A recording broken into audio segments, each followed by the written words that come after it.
पिछले एक साल से मैं बड़ा चीख चीख के बोल रहा था कि तुम देख लेना, वर्ल्ड ऑर्डर जरूर शिफ्ट करेगा। और मैं उसे इस वजह से देख पा रहा था क्योंकि मैंने इतिहास पढ़ा है। इतिहास में जब भी वर्ल्ड वॉर 1 हुई है, वर्ल्ड वॉर 2 हुई है, तो मैं रीज़न बड़े छोटे छोटे बता दिए जाते हैं कि एक गोली मार दी थी, इस वजह से वर्ल्ड वॉर 1 स्टार्ट हो गई, और एक बच गया था, गोली उसके नहीं पड़ पाई थी तो उसकी वजह से वर्ल्ड वॉर 2 स्टार्ट हो गई। पर रियलिटी इसके बड़ी बड़ी बायोंड है। ये केवल एक पावर स्ट्रगल है। पावर हंगर जिनमें होती है उनका ये पूरा बैटलफील्ड है, और जिसमें कि हम जैसे लोग केवल एक छोटा सा मोहरा बन जाते हैं। यूएस पूरे वर्ल्ड के जो इकोनॉमिक सिस्टम चला आ रहा है, या आइडियोलॉजिकली भी तुम देखोगे कि गवर्नमेंट पूरी दुनिया की बदलती जा रही है। वर्ल्ड वॉर सेकेंड के बाद एक टर्म आया, लेफ्ट और राइट, दो आइडियोलॉजीज आई। तो वो जो लेफ्टिस्ट आइडियोलॉजी वाले लोग थे वो यूरोपियन कंट्रीज में बढ़ना स्टार्ट हुए, वही लोग एशियन कंट्रीज में भी बढ़ना स्टार्ट हुए। एक टाइम था जब लेफ्ट ओरिएंटेशन की जो गवर्नमेंट थी वो पूरे दुनिया में ज़्यादातर थे, लेकिन अभी उसका उल्टा देखने को मिल रहा है। पूरे वर्ल्ड में राइट ओरिएंटेशन की गवर्नमेंट है, मतलब कि जिनकी आइडियोलॉजी थोड़ी राइट की तरफ होती है, वैसी गवर्नमेंट पूरे वर्ल्ड में ही हमें देखने को मिल रही है। जिसमें बड़ा सिंपल सा अगर क्राइटेरिया बताऊं तो वो होती है प्रो नेशनलिस्ट गवर्नमेंट, मतलब कि उनके लिए जो उनका नेशन होता है वो सबसे ऊपर होता है। जैसे कि अमेरिका की ये लोग बात करते हैं make America great again, India की हम बात करते हैं अखंड भारत की। इसी तरीके से जो प्रो नेशन गवर्नमेंट होती हैं, राइट गवर्नमेंट होती हैं, वो पूरी दुनिया में पावर में आ रही हैं। लेकिन अब जो लेफ्ट और राइट का जो कंसेप्ट था वो आइडियोलॉजिकली चेंज पूरी तरीके से हो चुका है। लेफ्ट पार्टीज भी वो काम कर रही हैं जो राइट की आइडियोलॉजी थी, और राइट पार्टीज भी वो काम कर रही हैं जो लेफ्ट की आइडियोलॉजी है। तो आइडियोलॉजी का भी इतना ज़्यादा रोल रहा नहीं, वो बस इलेक्शन में थोड़ा बहुत बताने के लिए काम आ जाता है कि हम इस आइडियोलॉजी से अलाइनेटेड हैं या एसोसिएटेड हैं, जिससे कि वोट ज़्यादा से ज़्यादा मिल जाए। लेकिन ज़्यादातर जब हम पॉलिसीज़ गवर्नमेंट की देखते हैं, लेफ्ट और राइट में हमें कोई ह्यूज डिफरेंस देखने को मिलता है नहीं। पर एक चीज़ हमें राइट में देखने को मिल जाती है, जो फार राइट वाले हैं, जैसे कि भारत में भी बीजेपी है, डोनाल्ड ट्रंप अमेरिका में है, ऐसे ही लेफ्ट में भी जब फार लेफ्ट तुम चले जाओ तो तुम्हें फासिज्म देखने को मिलता है, और जब तुम फार राइट चले जाते हो तो तुम्हें नेशनलिज्म देखने को मिलता है। तो ये सारी चीज़ें मेरे समझ में आती हैं जब तुम पॉलिटिकल स्पेक्ट्रम को समझते हो, जब तुम इकोनॉमिक्स को समझते हो, और जब तुम इतिहास को समझते हो। किसी भी चीज़ को अगर अच्छे से समझना हो ना तो उसके इतिहास को देखो। अगर तुम इतिहास को समझ जाते हो तो तुम जो तुम्हारा भविष्य होने वाला है उसे तुम प्रिडिक्ट कर सकते हो।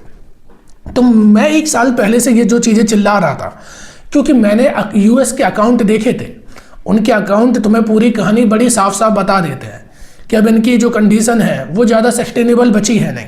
इनके ऊपर डेप्ट $40 ट्रिलियन का हो चुका है, इनकी जीडीपी $30 ट्रिलियन की है। यूरोप और जो अमेरिका है वो पूरे वर्ल्ड का सबसे बड़ी मार्केट है, कंजप्शन मार्केट है, जो कि वर्ल्ड का 30% होल्ड करता है। लेकिन जब हम इनकम देखते हैं तो उनकी इनकम उस लायक है नहीं कि वो 30% कंजप्शन कर सके, और ना ही उनकी पॉपुलेशन इतनी ज़्यादा है, 35 करोड़ की पॉपुलेशन है, और पूरे वर्ल्ड की 9 बिलियन की पॉपुलेशन है। लेकिन केवल 35 करोड़ लोग पूरी दुनिया का 30% कंजप्शन कैसे कर सकते हैं? तब वहाँ पर एक चीज़ मुझे दिखती है, क्रेडिट कार्ड, कि वहाँ की एक आम नागरिक के ऊपर भी बहुत ज़्यादा लोन है। वो जितना भी खर्चा कर रहे हैं वो सारा खर्चा लोन लेकर कर रहे हैं, जिसकी वजह से उनकी इकोनॉमी का साइज बहुत बड़ा हुआ हमें नज़र आता है। अगर इंडिया के सेंस में इकोनॉमी उनकी निकाली जाए तो इतनी इकोनॉमी होगी भी नहीं। जीडीपी निकल के आती है, फिर वो जो इकोनॉमी का पूरा डेटा आता है उसमें तुम्हारी इन्फ्लेशन भी जुड़ी होती है। जब हम इन्फ्लेशन को एडजस्ट कर देते तब हमारी नॉमिनल जीडीपी वो रियल जीडीपी निकल के आती है। लेकिन नॉमिनल जीडीपी हर साल निकाल के दी जाती है, वो सरकार के द्वारा नंबर आता है। जब यूएस के मैंने इतने सारे अकाउंट देखे, फिर तुम जब वर्ल्ड का अकाउंट देखते हो कि वर्ल्ड की टोटल जो जीडीपी है वो 110 ट्रिलियन के आसपास की है, लेकिन उसके ऊपर खर्चा $250 ट्रिलियन के आसपास का है।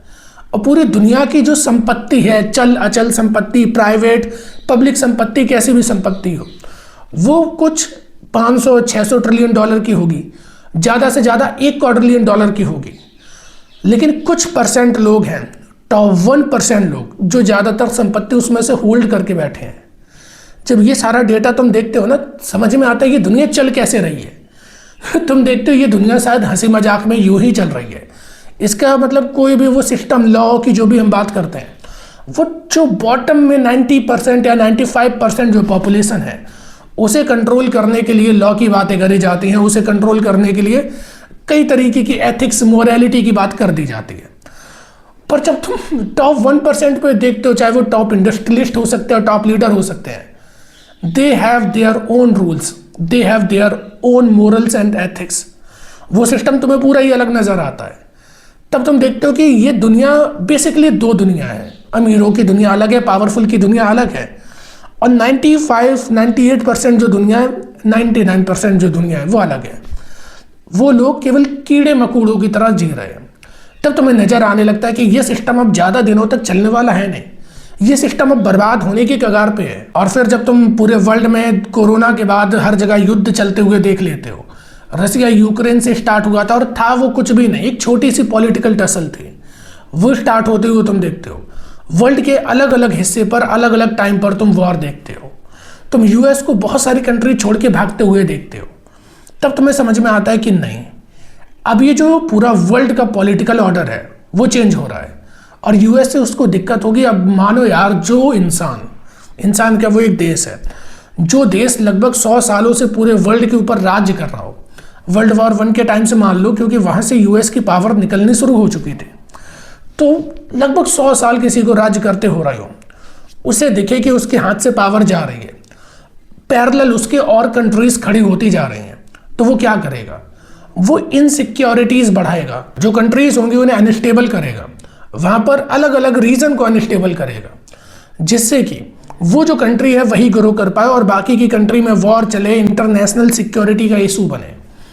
ये सारी चीजें समझना बड़ा जरूरी हो जाता है जब तुम आज की कंडीशन में हो, क्योंकि आज की कंडीशन बहुत अलग है। और अगर तुम्हें लगता हो कि यूएस की सबसे बड़ी पावर उनकी आर्मी, तो ऐसा नहीं होता। जैसे कि मैंने पहली बात करी थी, अगर आर्मी का युद्ध होगा, कोई भी देश, एक देश 100% अगर खत्म भी हो जाएगा, तो जो दूसरी पार्टी है ना, वो भी 50% खत्म हो जाएगी। नुकसान दोनों का होता है, बस जो अंत तक टिका रहता है, चाहे एक बंदा बचे, लेकिन वही जीत जाता है। ये पूरा शतरंज का गेम है और कुछ नहीं। जियोपॉलिटिक्स में यही है, अगर अंत तक तुम्हारा एक भी बचा है या एक पावर तुम्हारे पास बची है, तुम जीत गए, और अगर सामने वाला 100% खत्म है, इतना गेम है ये। बिल्कुल शतरंज क्या है कि तुम्हारा राजा आखिरी तक जिंदा रहना चाहिए और सामने वाले तुम सब खत्म कर दो, और तुम्हारे भी सब खत्म हो जाए, कोई फर्क नहीं पड़ता। इसीलिए यूएस इस गेम में कभी पड़ता ही नहीं है। उसे पता है कि अगर तरक्की करनी है, वर्ल्ड में टॉप रहना है, तो हमें युद्ध से बचना पड़ेगा। इसीलिए उनके पास बहुत सिंपल सा गेम है, डॉलर। अभी हुआ क्या कि जब ये युद्ध चले तो रसिया के ऊपर बहुत ज़्यादा सेंसर लगा दिए गए, हर तरीके के सेंसर लगा दिए गए। रसिया के पास जो डॉलर थे, उन डॉलर्स को फ्रीज कर दिया गया। तो रसिया ने सोचा यार कि अगर ऐसे ये लोग करेंगे तो यानी कि जो संपत्ति है वो कभी भी ये फ्रीज कर सकते हैं, यानी कि ये हमारे ऊपर इनडायरेक्टली कंट्रोल कर रहे हैं। और रसिया ने इसी चीज़ को पूरे वर्ल्ड के साथ कम्युनिकेट करा कि आज को ये मेरी संपत्ति सीज करेंगे, आज को ये मेरे जो इंटरनेशनल अकाउंट्स हैं, इंटरनेशनल प्रॉपर्टी है, उसे बंद कर देंगे। कल को अगर तुम इनके खिलाफ चलोगे तो ये तुम्हारे साथ भी ऐसे ही करेंगे, क्योंकि यार वर्ल्ड की जितनी बड़ी ऑर्गेनाइजेशन है वो सब अमेरिका ही के तो पक्ष में है, वो सब अमेरिका ही से तो फंड लेती हैं। अमेरिका का उनमें वोटिंग राइट सबसे ज़्यादा होता है। तो अगर वो जो ऑर्गेनाइजेशन है वो तुम पे दबाव डालेंगे तो तुम अपनी सोवरेनिटी का यूज़ नहीं कर पाओगे। तो ये जब रसिया ने कम्युनिकेट करा, तब ब्रिक्स जैसे कुछ संगठन बनना शुरू हुए और कंट्रीज अमेरिका से दूर होने लगी। डी डॉलराइजेशन के सपने लोग देखने लगे थे। यहाँ तक कि जो ये अपनी गल्फ कंट्रीज थी, जो कि अभी सब वॉर में उलझी पड़ी हैं, ये भी डी डॉलराइजेशन के सपने देख रही थी। उन्हें बताया यार कि जो तुम्हारा ये तेल है ना, ये तेल डॉलर में बिकता है, इसे पेट्रो करेंसी डॉलर को बोला जाता है।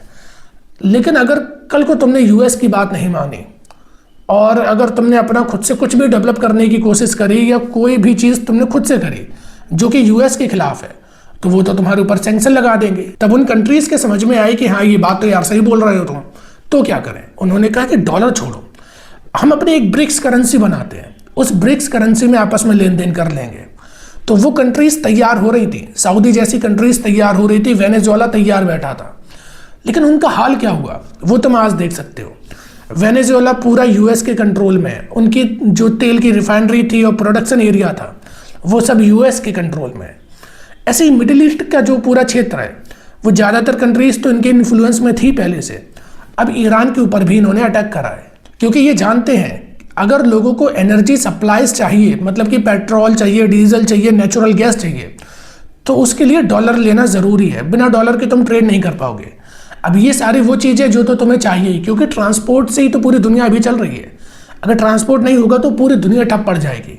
ट्रांसपोर्ट सबसे बड़ा मीडियम होता है कम्युनिकेशन का, कम्युनिकेशन बंद हो जाएगी।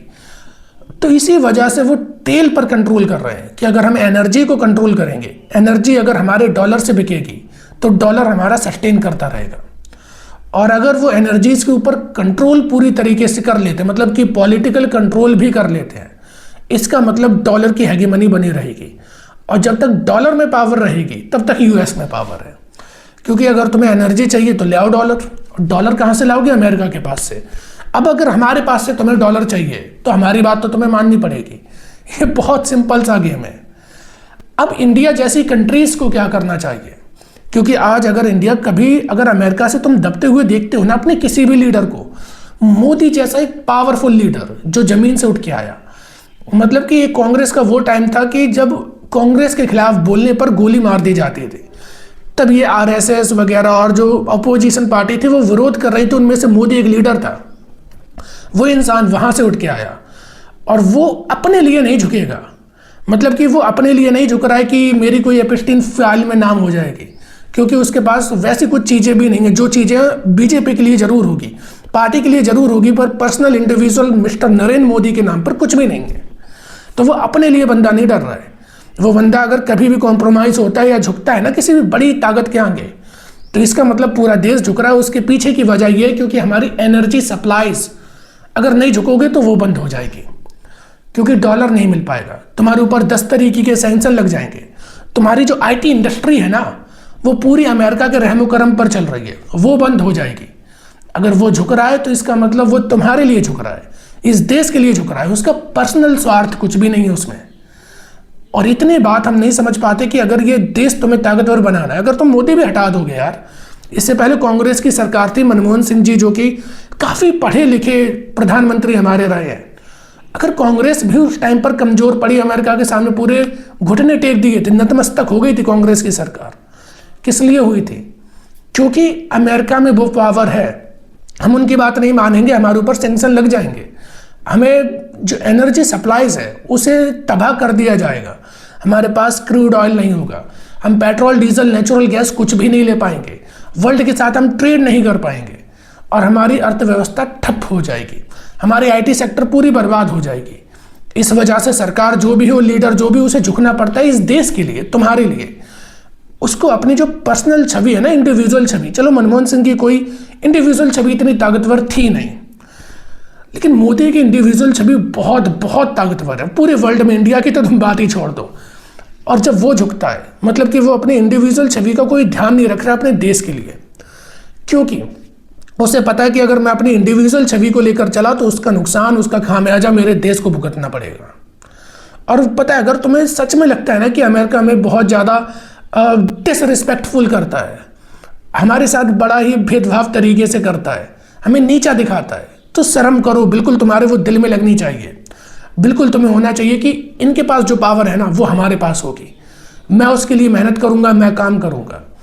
हम ग्रीन एनर्जी की तरफ जाएंगे, हम सोलर एनर्जी की तरफ जाएंगे, हम इलेक्ट्रिसिटी की तरफ जाएंगे, हम पेट्रो करेंसी को और पेट्रोलियम प्रोडक्ट्स को हटा देंगे, जो हमारी डिपेंडेंसी अभी आईटी सेक्टर की, मैन्युफैक्चरिंग सेक्टर की तरफ शिफ्ट करेंगे। हम ऐसी चीज बनाएंगे जो वर्ल्ड में रेयर होगी, यूनिक होगी। ये टारगेट जिस दिन इस देश की जनता ले लेगी कि हम साइंटिफिक टेम्परामेंट डेवलप करेंगे, हम रिसर्च करेंगे, R&D करेंगे, मैन्युफैक्चरिंग करेंगे, तब पूरी दुनिया हमारे सामने झुकेगी और तब भारत को कोई भी अपमानित नहीं कर पाएगा। तब तुम्हारा कमजोर से कमजोर नेता भी किसी भी ट्रम्प के सामने नहीं झुकेगा। और जब तक ये देशवासी ऐसे नहीं होंगे ना, कोई भी तुम्हारा नेता आ जाए उसे झुकना पड़ेगा। और यही मेरा आखिरी मैसेज है कि हमें इस देश की जनता को ताकतवर बनाना है, हमें इस देश की जनता को साइंटिफिक टेम्परामेंट की तरफ ले जाना है, R&D की तरफ ले जाना है, मैन्युफैक्चरिंग की तरफ ले जाना है, ताकि भारत किसी पर भी डिपेंड ना रहे, किसी पर भी नहीं, किसी भी चीज के लिए नहीं। और जिस दिन तुम्हारी डिपेंडेंसी खत्म हो जाती है उस दिन तुम्हारा फियर भी खत्म हो जाता है।